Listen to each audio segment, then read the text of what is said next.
Well, welcome to the Old Classic Car channel now. Today it's a lovely sunny day, but yesterday it was quite gloomy. Not only was the weather particularly awful, but it was the day that our vintage Dodge Tourer went off to a new home. Yes, after 10 years of ownership, over 10 years of ownership, I decided to sell the old Dodge, little Dodge, and that's gone off to a new home down south somewhere. Now, there were several reasons for this. One, we weren't really using it a great deal anymore. And secondly, it kind of felt that we'd used it and put it to all the uses that we probably were going to use it to. We used it especially for school runs. When Harley was at primary school, we used to often do the school run with it, and that was always a lot of fun and quite nice to use it for that. We've done VSCC runs, pub meetings, other shows, road runs and such like, all in the local area, not very far away particularly, but yeah, we did use it quite a lot. Father Christmas, we took him to the Christmas school fair on a couple of occasions, particularly chilly evenings. We used it for Christmas tree collections on several occasions. That was always particularly chilly at the beginning of December, going off, picking a tree, having it cut down and bring it back home in the back of the Dodge. So it's been put to all sorts of uses, but after 10 years it kind of felt that we'd pretty much done everything that we were going to do with it. It hadn't been used a great deal lately, so I thought it was probably time to find a new home. Obviously, longer term viewers on the channel will know that I did a video a little while ago where I was talking about cutting back a little bit, reducing the number of cars that I need to look after here, and just try and make things a little bit easier to manage. And also there's a plan in the back of my mind to try and get a classic car that we can use for sort of longer trips, that kind of thing, shows that are a bit further away. The Anglia and the little Dodge, they're perfect for pottering around locally, that kind of thing, but really if you want to go to a classic car show, say in North Wales or down in the Midlands somewhere, they're not really suitable for that, and it always feels a little bit like you're cheating by going in a modern car. Even the MX-5, even though it's old enough for some classic car shows, it kind of feels a little bit modern to me to turn up in that when we should be turning up in something old. So again, you know, it's just a case of sort of rejigging the collection of old wrecks a little bit here. So that's gone off to a new home. That went yesterday. It was collected in a huge enclosed trailer, which was good because it was chucking it down yesterday morning. The new owner seems particularly sort of keen to sample vintage motoring for the first time, and this was our first foray into the world of vintage cars, and it was a lovely old thing to drive. It wasn't fast, 3.5 litre 4-cylinder side valve engine. It was a bit of a plodder, very torquey. Once you're into top gear, that was pretty much it. You very rarely needed to change down, which was a good thing because obviously it was double declutching and so on. The early 1920s was an interesting time for cars because a lot of things had yet to be standardised. Pedal layouts were different, the gears were all in different positions compared to, say, a classic car of the 50s or the 1960s. So it was a really interesting car to own. Now, fortunately, it wasn't the only pre-war car that we own because we still have the 1932 Morris Minor here. So that'll be flying the flag for pre-war cars here at OCC HQ for the foreseeable future. Obviously there is a gap in the garage now. The MX-5 has come indoors just for the time being, because it might as well. The standards and the cover outside, so that's okay. What will we replace the Dodge with? Well, I've had a few thoughts about something a little bit newer, a little more suited to longer trips, so we'll just have to see what happens there.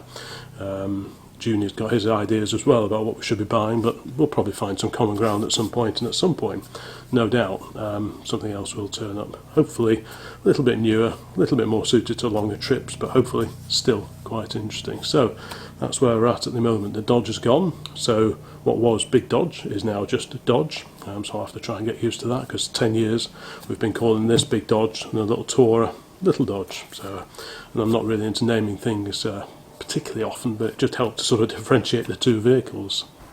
I thought I'd also have a little bit of a chat just about what it's like to own a vintage car. Now, like I say, this was our first adventure into 1920s cars. I've owned pre-war cars before, but to go back to the 1920s is really a very different kettle of fish compared to running a classic car. If you drive a modern and you get into a 50s car, it's a big change. It's a very different way of driving, although typically the gears are in the same place, the pedals in the correct layout or the familiar layout and so on. You go back to a pre-war car, say of the mid to late 1930s, and it's a step back from maybe a 1950s car. Things are starting to feel a little bit old, but usually still a little bit familiar. But go back to sort of early to mid 1920s and things are very different.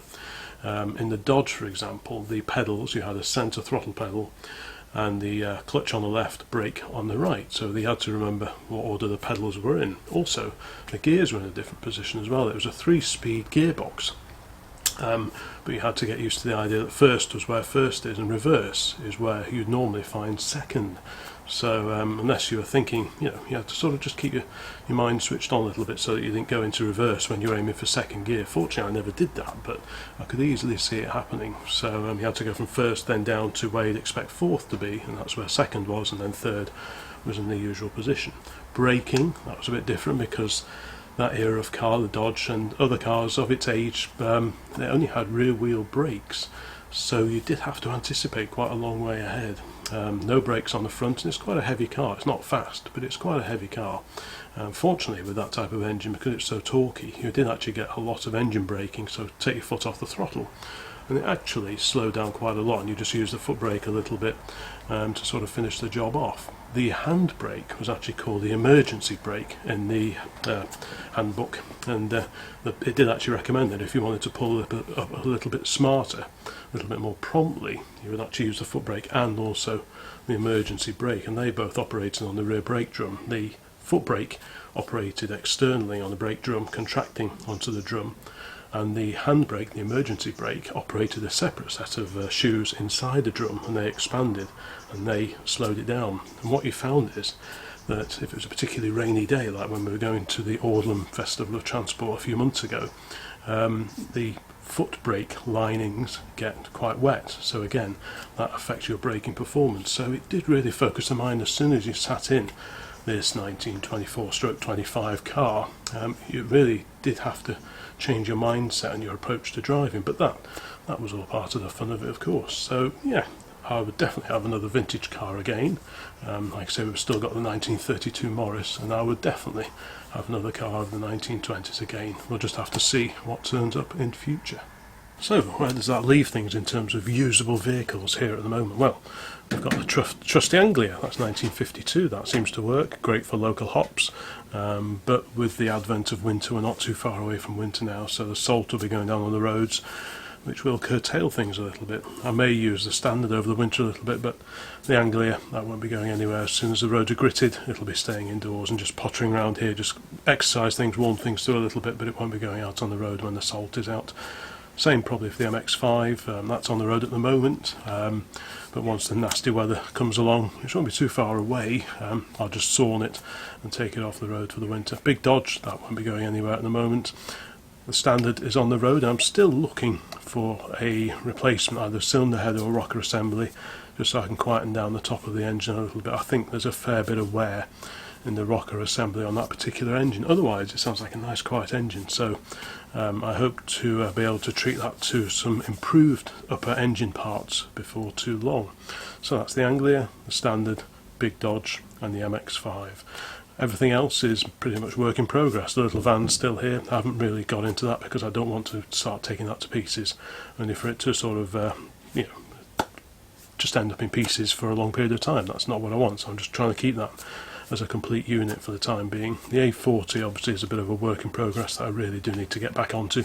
Same with the little Morris Minor over there. So even though little Dodge is gone, hopefully that'll just free up a little bit of time and energy towards the cars that are still here. And in the background, we'll just have a bit of a look and see if anything suitable pops up that will satisfy the idea of having something for further field trips. Let me know in the comments if you've got any ideas of maybe a 1950s or a 1960s car that's got good spare support that rolls along quite nicely. It might just do the trick. I've had Volvos before. I don't know if I really want to have another Volvo. Triumphs are okay, but if you've got any ideas of something that's well supported spares wise in this particular country, usually reliable, room for 4 people, and maybe with a little bit of go, let me know in the comments please. Anyway, thank you very much for watching. That's just a quick update on what's going on here at OCC HQ, and there'll be more videos along very, very soon, so bye for now. Well, there we go, she's in. Only just there, there's only a couple of inches at the top. It was surprisingly tight actually. I really don't want to have to put the roof down today because it's a horrible, horrible day. Yeah, safe and snug. Last drive. of the 1920s Dodge. Like I say, I'll be really sorry to see it go. I won't be sorry to see this weather go, mind you. But yeah, I'll be ashamed to see it go, but hopefully it'll go on to a new life with a new enthusiastic owner, and we can move on to the next thing that occupies our time.